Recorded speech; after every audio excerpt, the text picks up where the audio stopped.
কাছে যাওয়ার পরেই তিনি দেখলেন ওই লোকটা অন্য কোনো ব্যক্তি না, ওই যে মসজিদে নববীর মধ্যে তার হাতের সাথে হাত মিলিয়ে একটা ঝাঁকুনি দিয়েছিলেন, আর এক ঝাঁকুনিতে সেই সোনার মদিনা থেকে ঢাকা বাইতুল মুকাররমে চলে এসেছিলেন, সেই লোকটাই জিকিরের তালিম দিতেছে। তিনি দৌড়ে গেলেন হুজুর। এই কথা বলার সাথে সাথে হুজুর বললেন চুপ।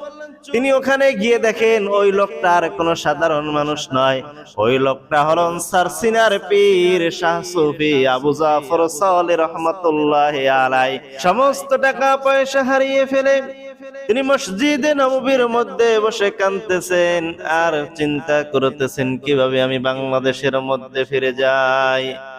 এমন সময় মসজিদের নববীর খাদেম এসে বলল, ব্যাপার কি, আপনার কি হয়েছে?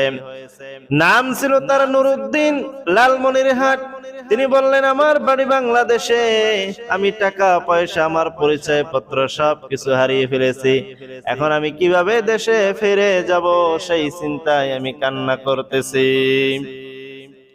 নুরুদ্দিন লালমনিরহাট বলল, আপনার এই সমস্যার সমাধান করতে পারবেন হয়তো একজন, তিনি হলেন প্রতি জুমাহের শেষ রজনীতে সমস্ত মানুষ যখন এশার সালাত আদায় করে বাড়িতে ফিরে যায়, তখন এই মসজিদে নববীর কোণারে একজন লোক আসে, তাকে সভাপতিত্ব করেন অনেক আরো আল্লাহর ওলিগণ আগমন করেন, তার সাথে মুসাফা করেন। ওই সভাপতির সাথে গিয়ে যদি আপনি কথা বলতে পারেন তাহলে আশা করা যায় আপনার বিপদ দূর হবে। নুরুদ্দিন লালমনিরহাট তিনি অপেক্ষায় রইলেন।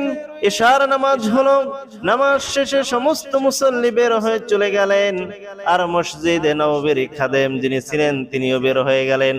বাহির থেকে তালা দিয়ে নুরুদ্দিনকে ভিতরে রাখলেন।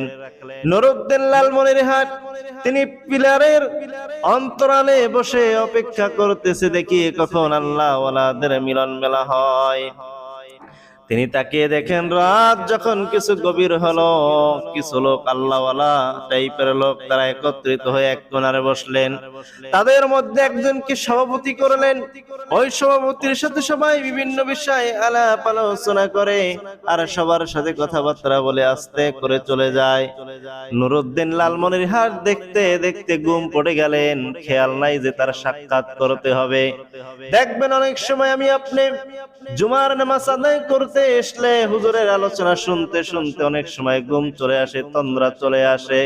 কোন সময় হুজুরের আলোচনা শেষ হয়ে যায় আর কখন কবলাল জুমা আদায় করতে বলে এই খেয়ালও আমাদের থাকে না, ঠিক কিনা বলেন?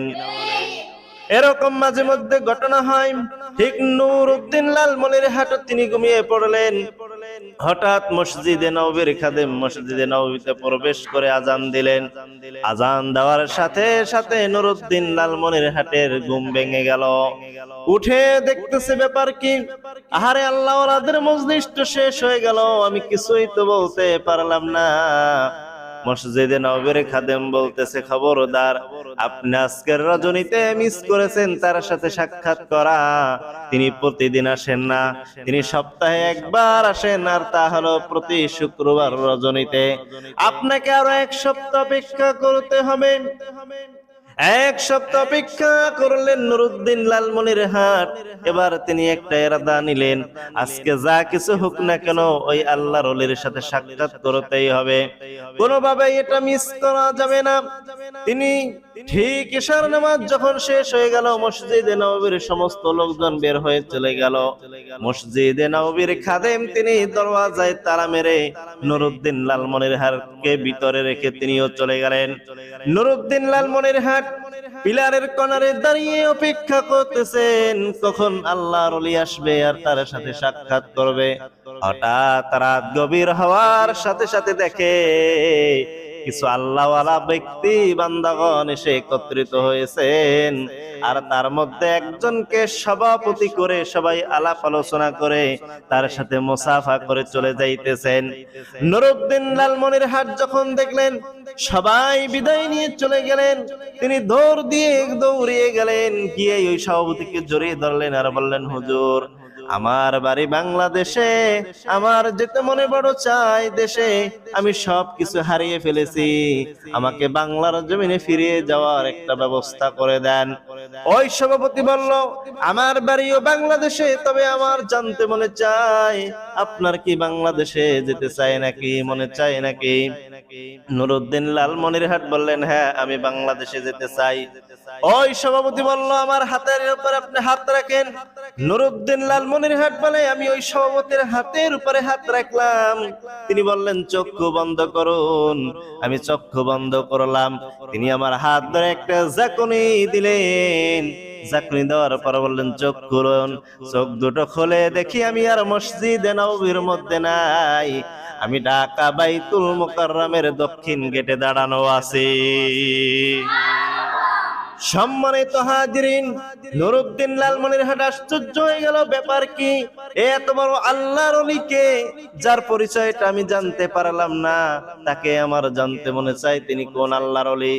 যখনই কোনো ওয়াজ মাহফিল হয়, এই নুরউদ্দিন লালমনিরহাট সেই মাহফিলে চলে যায়, যে দেখি এই আল্লাহওয়ালা ব্যক্তির সাক্ষাৎ পাই কিনা। কোন জায়গায় সাক্ষাৎ পায় না। তিনি ছিলেন চট্টগ্রাম শাহী জামে মসজিদের খতিব ছিলেন, ইমাম ছিলেন। তিনি হঠাৎ শুনতে পাইলেন চট্টগ্রামে একটা মাহফিলের আয়োজন করা হয়েছে। ওই মাহফিলের মধ্যে তিনি আস্তে করে সারা নামাজ শেষ করে চলে গেলেন। গিয়ে দেখতেছে একজন আল্লাহওয়ালা লোক জিকিরের তালিম দিতেছেন। তিনি যখন কাছে গেলেন, তিনি বললেন, হুজুর আপনার সাথে কথা আছে। হুজুর বললেন, চুপ, একটা কথাও বলবেন না, আপনি এখানে বসে জিকির করুন।